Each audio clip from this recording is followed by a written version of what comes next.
আমার যে রূপবতী মানুষ পৃথিবীতে আছে, না না, তা কিছুতেই সহ্য করব না।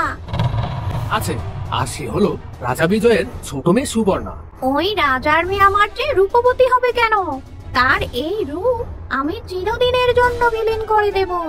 এই রূপেই ওর মৃত্যুর কারণ হয়ে দাঁড়াবে।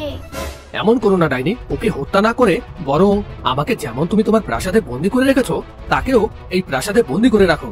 তাহলে ওর সেই রূপ পৃথিবীর আর কেউ দেখবে না। তখন তোমাকেই সবাই সবচেয়ে রূপবতী বলবে। বেশ, তবে তাই হবে। আমি এক্ষুনি সে ব্যবস্থা করছি। অনেক ভেবেচিন্তে ডাইনি একটা বুদ্ধি বের করলো। সে তখনই জাদুর সাহায্যে রাজা বিজয়ের স্বপ্নে প্রবেশ করলো। আর সেদিন রাতে রাজা বিজয় এক ভয়ঙ্কর দুঃস্বপ্ন দেখে জেগে উঠলেন।